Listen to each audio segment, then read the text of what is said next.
Hi, I'm Craig. I'm not John Green, but I do have patches on my elbows so I seem smart. And this is Crash Course Government and Politics, a new show. Hooray! Why are fireworks legal or illegal? We might find out. Will we find out, Stan? Anyway, I have a question for you. Have you ever wondered where your tax dollars go, or why people complain about it so much? Or who pays for the highway that runs past your house? Or why you use the textbooks you use in science class? Or why you need a license to drive, or to hunt, or to fish, or to become a barber? I've always wanted to cut my own hair, back when I had it. Have you ever wondered why you have to be 21 years old to drink alcohol, but only 18 to vote, or gamble? Sometimes voting is a gamble. Actually, always. Do you get confused when you hear people on the news talk about Wall Street regulations, or Obamacare, or the national debt? Do you wonder why there are so few cell phone carriers and cable companies? How about why it's okay for student groups to lead prayers in schools, but not for the principal to do so? Have you ever wondered if there are any limits on when, where, and how the police can search your home, or your car, or your locker, or you, or your friend, or your grandma, or your grandma's friend? And do you know why you can stand outside of a government office with a sign and a bullhorn complaining about military action that you think is unfair and the police can't stop you, but you can be fired from your job for doing the exact same thing? Have you ever been sued or fined? Ever wonder what the difference is between being sued or being fined? Have you ever wondered why our government does the things it does and doesn't do other things? Have you ever wondered what it would be like if we had no government at all? That would be anarchy. Can we play the Sex Pistols, Stan? That's probably illegal. Why is it illegal? And probably most important, have you ever thought about how you can change the things that seem unjust or unfair, or that you just don't like? Okay, so that was more than one question, and obviously there isn't a single answer to all of those questions, except that, in a way, there is. The study of government and politics. And that's what we're going to talk about today, and this whole series, Crash Course Government and Politics. Aptly titled.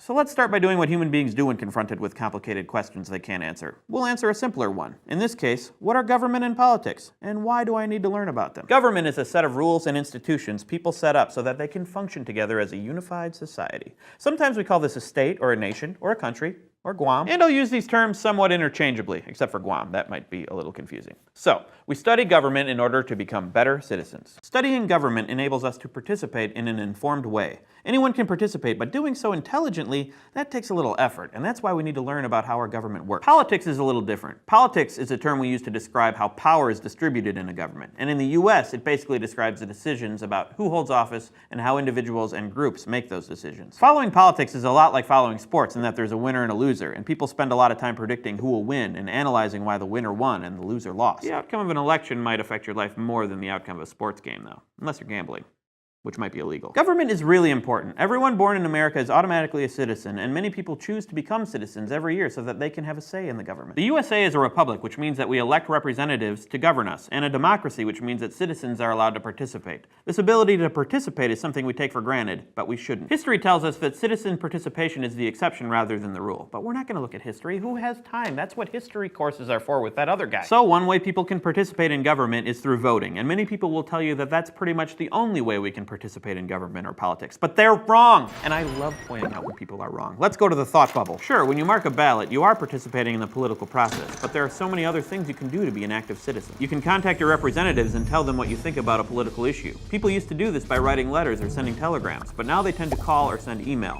Although there's nothing like a good old-fashioned angry letter. People can work for campaigns or raise money or give money. They can display yard signs or bumper stickers. They can canvass likely voters, try to convince them to vote, or even drive them to the polls on election day. You participate in politics when you answer a public opinion poll, or when you write a letter to the editor or comment on an online article. You participate in politics when you blog, or tumble, or make a YouTube video, or tweet. I guess even YouTube comments count.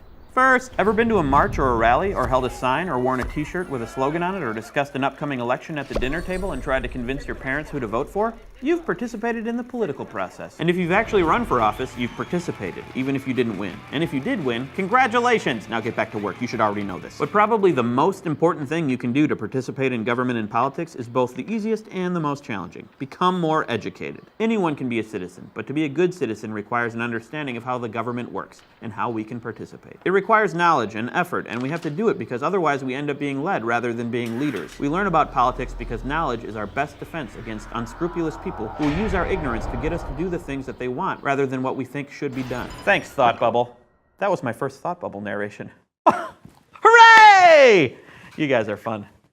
This is fun. So that's where we come in. Over the course of this series, we will be looking in depth at American government and politics. We'll be talking about stuff like the structure and function of the branches of government, the division of power between the national government and the state governments, what political parties are, what they do, and how they are different from interest groups. We'll examine the role the media plays in government and politics, how the legal system and the courts work, and how they protect civil rights and civil liberties. We'll look at political ideologies, what it means to say you're a liberal, or a conservative, or a libertarian, or a socialist, or an anarchist.